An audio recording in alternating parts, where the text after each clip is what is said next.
할렐루야. 네, 수요 예배 나오신 모든 성도님들을 주님의 이름으로 환영하고 축복합니다. 오늘은 정말로 네 번째 시간으로 최후의 심판을 준비하는 우리의 자세라는 제목으로 하나님의 은혜를 나누고자 합니다. 성경은 이 세상의 사람들을 표현할 때 그리스도를 믿는 신자와 그렇지 않는 불신자, 이렇게 두 가지의 종류로 나누어 말씀하고 있습니다. 그래서 이들의 삶의 방식이나 가치관을 성경으로 신자인지 아니면 불신자인지 명확하게 구분 짓는 것을 우리는 확인할 수가 있습니다. 그런데 이 두 부류의 사람들의 차이는 이 땅에서의 삶뿐만이 아니라 이 장래의 삶에도 명확하게 차이가 난다라고 성경은 기록되어 있죠. 이러한 장래의 삶을 다른 말로는 최후의 심판이라고도 우리는 표현할 수가 있습니다. 신자든 그리고 아니면 불신자든 누구나 이 땅에서의 삶이 끝나면 그리스도의 심판대 앞에서 최후의 심판을 맞이합니다. 계시록 20장 6절 말씀을 보시면 이 두 부류의 사람이 겪게 될 최후의 심판이 극명하게 차이가 난다라는 것을 우리가 볼 수가 있는데요. 말씀을 보시면 이 첫째 부활에 참여하는 자들은 복이 있고 거룩하도다. 둘째 사망이 그들을 다스리는 권세가 없고 도리어 그들이 하나님과 그리스도의 제사장이 되어 1000년 동안 그리스도와 더불어 왕노릇하리라 라고 말씀되어 있습니다. 여기서 첫째 부활에 참여하는 자들이란 이 땅에서 그리스도를 믿고 중생한 사람을 의미합니다. 즉 첫째 부활은 육체적인 부활과는 다르게 영적인 부활을 믿고 그렇게 부활신앙을 가지고 살아가는 신자를 의미하는 것입니다. 그러한 신자들에게 있어서 최후의 심판이란 둘째 사망이 존재하지 않으며 하나님과 그리스도의 제사장으로서 예수님과 더불어 왕노릇하게 될 것이라고 방금 계시록에서 말씀하고 있습니다. 그렇다면 이와 반대로 불신자의 심판은 어떻게 될까요? 계시록 20장 10절 말씀을 보시면 또 그들을 미혹하는 마귀가 불과 유황못에 던져지니 거기는 그 짐승과 거짓 선지자도 있어 세세토록 밤낮 괴로움을 받으리라 라고 기록되어 있습니다. 성경은 우리에게 분명히 말씀하고 있습니다. 첫째 부활을 가신 신자들에게 내린 판결은 예수님과 더불어 왕노릇하는 것이지만 불신자들에게서는 무엇입니까? 불못과 유황못, 다른 말로 표현하면요, 지옥에 던져져 그곳에서 영원히 괴로움 가운데 있게 된다라고 기록되어 있습니다. 자, 사실 이러한 최후의 심판은 신앙생활을 우리가 할 때부터 이미 예수님을 믿으면 천국에 가고 그렇지 않으면 지옥에 간다라는 것을 우리는 익히 들어봤을 것입니다. 그런데 이렇게 단순한 공식처럼 보이는 최후의 심판을 다시 한 번 더 언급하는 이유는 현재를 살아가고 있는 우리가 앞으로 주님 다시 오실 때 일어날 장래의 삶에 대한 그 심판에 관하여 인식할 필요가 있기 때문입니다. 그 인식이 오늘날 그리스도의 재림을 기다리는 우리가 종말론적인 관점에서 이 세상을 제대로 바라볼 수가 있습니다. 그렇다면 우리는 어떻게 하면 최후의 심판에 관하여 인식하며 준비할 수 있을까요? 오늘 본문은 이러한 최후의 심판에 대해 구체적으로 설명하고 있는 말씀입니다. 성경은 우리 인간이 죽음 이후의 삶이나 다양한 교훈에 대해서 생각보다 많이 말씀하고 있지는 않습니다. 좀 전에 말씀드린 것처럼 예수님을 믿으면 신자는 천국에 가지만 불신자는 지옥에 간다라는 명확한 메시지만 놓여져 있습니다. 그러나 오늘 본문은 이런 신자와 불신자가 죽음 이후 어떤 삶을, 그리고 그 배경이 지옥이라는 독특한 설정을 가지고 주님을 말씀하고 있습니다. 본문에 나오는 사람은 2명으로 이름은 나오지 않지만 부자의 위치에 있는 한 사람과 거지 나사로라는 사람입니다. 먼저 부자는 자색 옷과 고운 베옷을 입고 날마다 호화롭게 즐기는 사람이었습니다. 이 사람은 매일매일 호화롭게 즐길 수 있는 사람으로서 돈 걱정 없이 살 수 있는 엄청난 부자임을 우리는 이 말씀을 통해 확인할 수가 있죠. 반면에 거지 나사로는 성한 곳이 없을 정도로 온몸이 상처투성이었고 몸을 보호할 집도 없이 대문 앞에 널브러져 있다라고 기록되어 있습니다. 얼마나 힘이 없었으면 자신의 상처 부위를 개들이 와서 핥아도 아무런 저항 없이 그저 방치될 뿐이었죠. 부자는 날마다 잔치를 열며 풍부한 음식을 먹고 마시는 그러한 자였지만 거지 나사로는 자기 자신도 보호할 힘도 없을 만큼 극심한 배고픔 가운데 시달리고 있었음을 우리는 알 수 있습니다. 그렇게 같은 시간 그리고 동일한 지역에 살아도 전혀 다른 삶을 살았던 부자와 거지 나사로는 그 죽음을 맞이하고는 그 이후의 삶을 이어서 기록하고 있는 말씀입니다. 거지 나사로는 죽음 직후 천사들에게 받들려 아브라함 품에 들어가지만 부자는 어떻습니까? 지옥의 고통 가운데 놓여지게 되었다라고 기록합니다. 부자와 거지 나사로의 삶이 완전히 뒤바뀌어 버린 것입니다. 비록 비유의 말씀이지만 예수님의 이 말씀을 들은 사람들은 매우 놀랐을 것입니다. 오늘 본문인 누가복음 16장은 사실 누가복음 15장부터 사람들이 예수님의 말씀을 듣기 위해 모여왔다라고 누가복음 15장 1절에 기록하고 있습니다. 어떤 사람들이 모여왔습니까? 누가복음 15장 1절 말씀을 보시면 모든 세리와 죄인 그리고 바리새인과 서기관들이 예수님의 말씀을 듣는 것이 아니라 평가하기 위해 이곳에 모였습니다. 그때 예수님께서 여러 가지의 말씀을 비유하시다가 이 말씀 직전에 누가복음 16장 14절 말씀에서 바리새인들은 돈을 좋아하는 자들이라 이 모든 것을 듣고 비웃거늘이라고 돈을 좋아하는 바리새인들을 대상으로 주님은 부자와 거지 나사로에 대해 말씀하신 것입니다. 그렇기 때문에 이 말씀을 들은 바리새인과 세리와 같이 돈을 좋아하고 돈이 많은 사람들에게 예수님은 이 비유의 말씀을 통하여 돈이 우리의 삶의 전부가 아니라는 것을 깨닫게 해주시고자 말씀하셨습니다. 그렇기 위해 주님은 이들에게 최후의 심판이 존재하며 하나님으로부터 복을 받는 기준이 돈이 아님을 부자와 거지 나사로가 겪는 최후의 심판을 통해서 그들에게 말씀하고 있는 것이죠. 주님은 왜 최후의 심판을 돈과 같은 물질에 빗대어서 말씀하셨을까요? 그것은 이스라엘 민족이 가지고 있는 고유한 문화로부터 비롯되었기 때문입니다.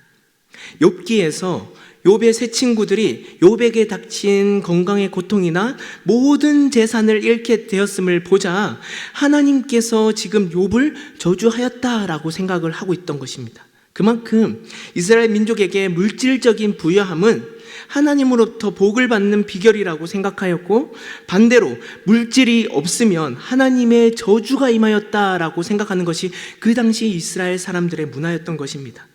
여기서 부자와 나사로의 이야기를 그들만의 생각으로 본다면 당연히 부자는 하나님의 복을 받았기에 천국에 가는 것이고 나사로는 저주를 받아서 지옥에 간다라고 생각을 했을 것입니다.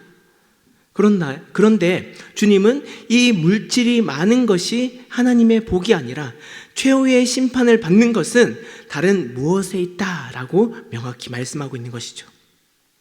과연 최후의 심판이란 과연 무엇일까요? 그것에 대해서 크게 세 가지로 나누어 말씀드리겠습니다. 첫 번째, 최후의 심판은 하나님의 공의에 의하여 결정됩니다.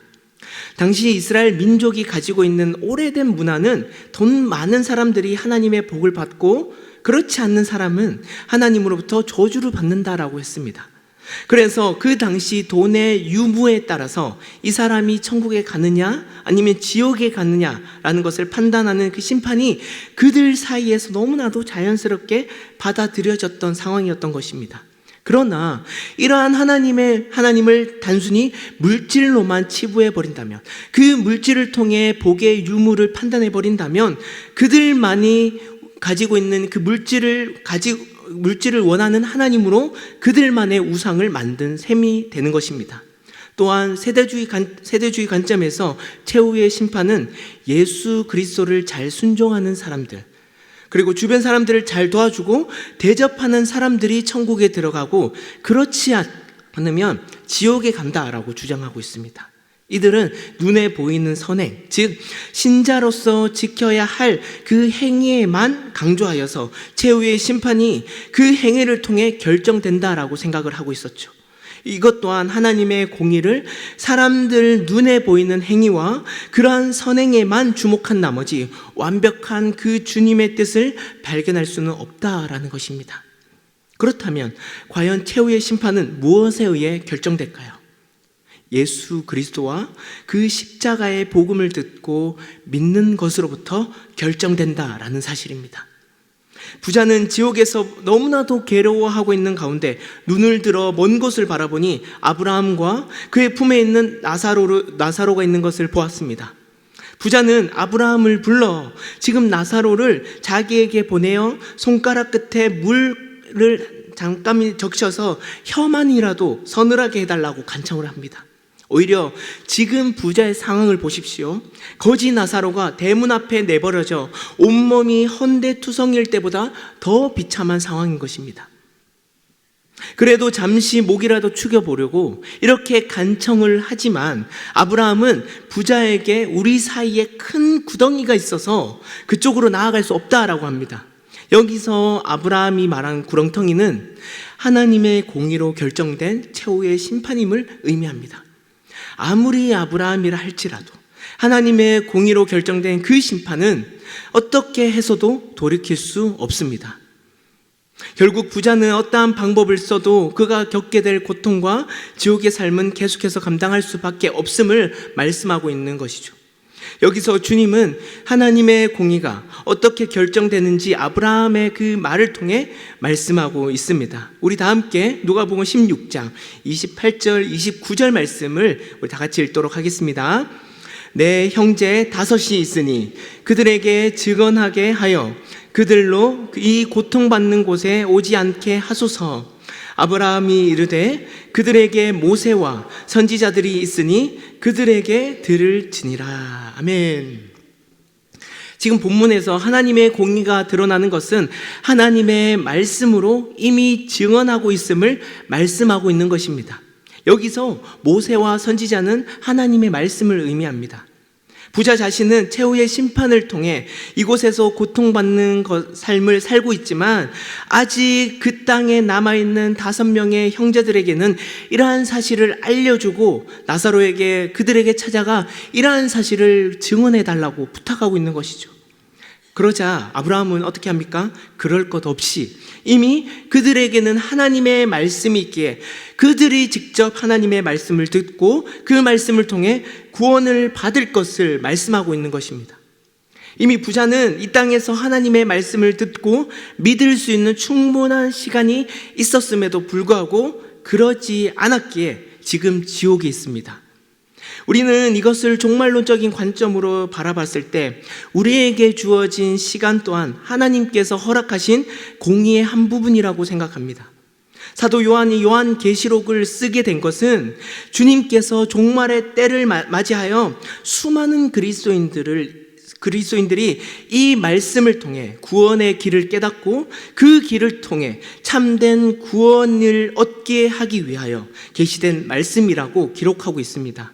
그러면서 요한은 구체적으로 하나님의 말씀에 관한 중요성을 계시록 1장 2절 3절에서 이렇게 기록하고 있는데요. 요한은 하나님의 말씀과 예수 그리스도를 증거하기 위해 자신이 본 것과 계시된 말씀을 다 증언하겠다라고 말씀하시면서 3절 말씀을 우리 다 함께 읽도록 하겠습니다. 이 예언의 말씀을 읽는 자와 듣는 자와 그 가운데 기록한 것을 지키는 자는 복이 있나니 때가 가까움이라. 아멘. 요한이 이 계시록의 말씀을 기록한 목적과 같이 우리가 이 말씀을 읽고 이 말씀을 우리가 기록하며 이 말씀을 듣는 이유는 하나님의 말씀과 그 말씀에서 가르치고 있는 예수 그리스도의 복음을 듣고 믿기 위함입니다. 이것이 바로 하나님의 공의라는 것입니다. 돈이 많은 사람이든 적은 사람이든 사람들에게 보이는 선행이 얼마나 했던지 간에 하나님의 공의는 예수 그리스도를 믿는 믿음에 의해서 결정된다라는 사실이죠. 이것을 아브라함은 부자에게 모세와 선지자의 글을 통하여 깨달아야 한다라고 말씀하고 있는 것입니다. 우리 역시 마찬가지입니다. 하나님의 공의는 우리의 삶의 형편과 우리의 삶의 어떤 것에 대해서 아무런 영향력을 받지 않습니다. 이 세상 또한 물질 만능주의로 물질만 있으면 행복할 것 같고 앞으로 행복한 삶을 살 수 있을 거라고 생각하는 사람들이 많이 있습니다. 그러나 이 물질은 하나님께서 우리에게 주신 축복일 뿐입니다.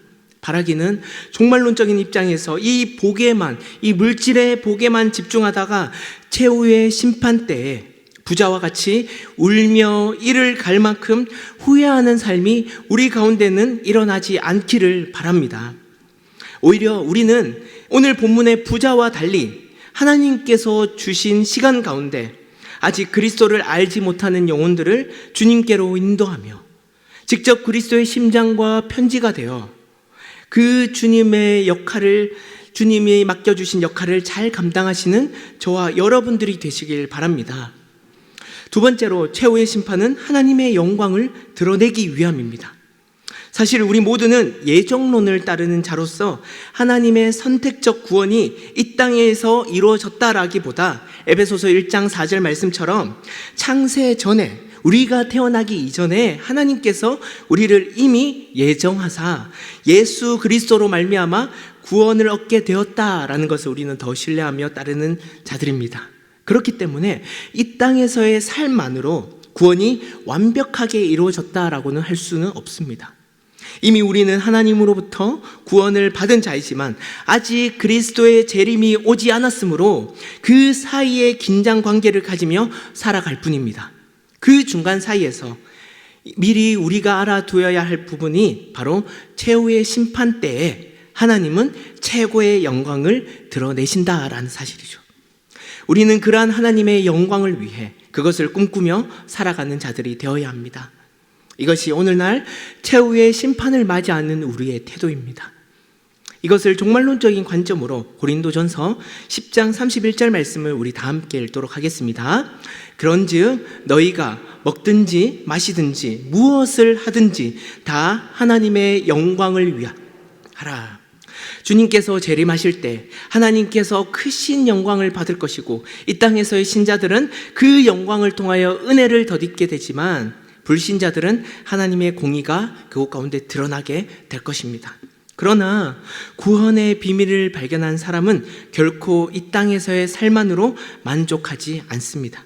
언젠가 주님의 재림은 반드시 우리에게 찾아오신다라고 말씀하신 만큼 그 때를 기다리며 소망을 품고 사는 우리 모두는 무엇을 하든지 간에 방금 말씀처럼요, 다 하나님의 영광을 위해 사는 자들이 되시길 바랍니다. 마지막으로 최후의 심판이란 실제를 보는 인생을 의미합니다.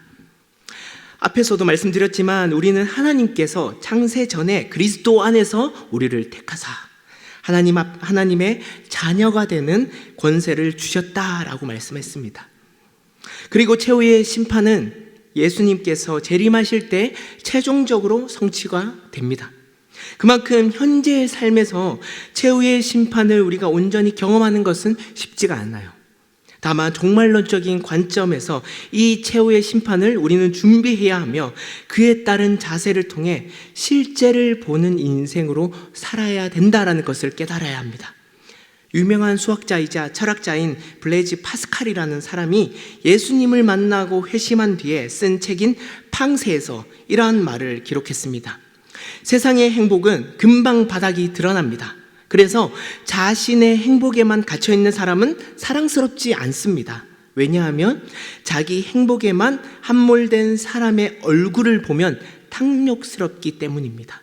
얼굴이란 자신의 생각이 밖으로 드러나 형성되는 꼴이라는 의미입니다. 이에 반해 기독교 신앙을 가진 얼굴은 행복과 동시에 사랑스러움 이 두 가지 모습을 갖추고 있습니다 라고 팡세에서 설명하고 있습니다. 어쩌면 이것이 저와 여러분들과 같이 부활신앙을 가진 얼굴이 되어야 되지 않을까요? 사람은 얼굴을 통해 생각이 묻어나온다고 합니다. 그만큼 이 행복이라는 기준을 나에게 두고 있거나 다른 것에 두고 있다면 그 다른 사람들이 나를 봤을 때 진정한 행복한 모습이라고 할 수 없습니다. 그러나 내 안에 계신 예수 그리스도를 떠올리며 그분을 생각하는 얼굴은 그 얼굴만 보아도 그 사람들에게 행복과 사랑을 전해줄 수 있다라는 사실이죠.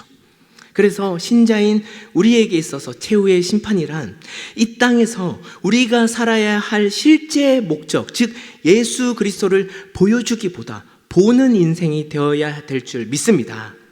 바리새인과 세리처럼 내가 이러한 사람이야, 사람들에게 무언가를 내보여주려고 하는 그러한 사람이 되면 될수록 그들의 내면은 계속해서 소비하게 되는 공허함이 찾아오게 됩니다.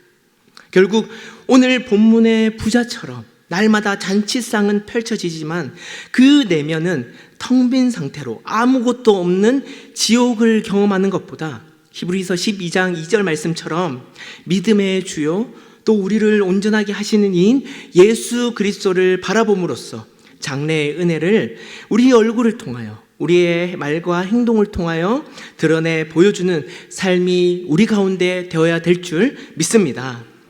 그러므로 최후의 심판을 준비하는 우리의 자세로 그리스도인의 모습을 다른 사람들에게 보여주는 것보다 내가 직접 예수 그리스도를 직접 보아야 합니다. 그럴 때 주님에 대한 마음과 생각이 우리 얼굴을 통해, 우리의 삶을 통해 자연스럽게 비추어지게 될 것입니다. 바라기는 우리 강영교회가 믿음 좋은 성도님들이 삶의 본이 되는 것도 너무 좋지만 우리 성도님들로 인하여 무엇보다 주님이 보여지고 주님의 말씀과 은혜가 더 생각나는 실제를 바라보는 귀한 교회가 되길 간절히 소망합니다. 오늘 본문처럼 최후의 심판은 신자와 불신자 모두 그리스도의 심판대 앞에 심판을 받게 될 것입니다. 그때가 되면 모든 사람들이 하나님 앞에서 선악간의 심판을 받게 될 것이라고 성경은 여러 곳곳에 기록하고 있습니다. 이렇게 심판을 통하여 천국과 지옥의 형벌만 놓고 본다면 신자인 우리도 사실 부담스러울 수 있을 거라 생각을 합니다. 그러나 하나님께서 이 심판을 내리시는 목적은 예수 그리스도를 믿는 믿음만 있으면 어떠한 사람이든 거지 나사로라 할지라도 어떠한 환경에 있든지 간에 조건 없이 주님은 용서해 주신다라는 사실입니다. 이러한 주님의 사랑과 은혜는 우리가 더욱 예수님을 닮아갈 수 있도록 다른 것을 바라보는 내가 이제는 예수님만 바라보며 그러한 삶을 살아갈 수 있는 인생이 될 수 있도록 주님은 변화시켜 주실 것입니다.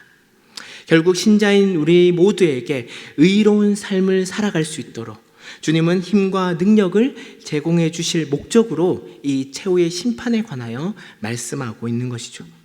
여기서 우리는 하나를 더하여 이러한 주님의 은혜와 사랑에 감사하며 살면 좋겠습니다. 부자가 지옥에 그토록 원했던 5 형제를 구원하고자 했던 그 마음이 지금 우리는 어떻습니까? 조금만 마음 먹으면 그 주변 사람들, 우리 가족들에게 그 복음을 전할 수 있는 이 시간이 있습니다. 그 누가 주님께로 나아올지 예상할 수 없으나 나의 그 한마디가 다른 누군가에겐 주님께로 돌아올 수 있는 기회가 될 수 있고 다른 누군가에겐 지금까지의 삶을 돌이켜보며 정말 주님 앞에 회개하며 나아가는 축복의 통로가 될 수도 있습니다. 우리에게 오늘 하루를 선물로 주신 그 하나님의 뜻에 합당한 삶을 살아갈 수 있도록 현재 교회에서 진행 중인 자녀 영혼 구원과 신앙 회복 운동에 적극적으로 동참해 주시길 바랍니다. 그래서 하나님의 그 놀라운 일하심을 경험하는 우리 광현교회 그리고 우리 모든 성도님들의 가정이 되면 좋겠습니다. 말씀을 마무리하겠습니다. 누구나 마지막 때 그리스도의 심판대 앞에 서게 된다라고 했습니다. 다만 그리스도를 믿는 신자와 불신자가 맞이하는 이 하나님의 판결은 천국과 지옥으로 아주 명확히 구분되어 있습니다. 특별히 예수님은 한 영혼이라도 신자로 돌아설 수 있도록 이 땅에서의 복이 전부가 아닌 하나님의 공의로움을 분명히 드러내고 그것을 가르쳐 주시기 위해 부자와 거지 나사로의 이야기를 그들에게 말씀하셨죠. 이러한 이야기를 통해 우리에게 있어서 최후의 심판은 다른 어떤 결과물보다 그리스도를 믿는 그 믿음에 의해 결정되는 하나님의 공의로움을 다시 한번 꼭 기억하여 주시길 바랍니다. 그리고 하나님의 영광이 최후의 심판을 통해 드러나기에 현재를 사는 우리가 매 순간 잊지 말아야 할 것은 주의 영광을 위해 사는 것입니다. 끝으로 최후의 심판을 준비하면 준비할수록 믿음의 실제이신 예수 그리스도를 더 바라보시며 그리스도의 모습이 우리의 얼굴을 통해 우리의 삶을 통해 묻어나오는 거룩한 하나님의 자녀들이 되시길 바랍니다. 이 모든 것들이 다 신자로서의 의로운 삶을 살기 위한 하나님의 사랑과 은혜임을 반드시 기억하시며 우리에게 주어진 이 시간 속에서 정말 하나님이 원하시는 모습들을 준비하시고 실천해 나가시는 광양교회 모든 성도님들이 되시길 예수님의 이름으로 간절히 축복합니다.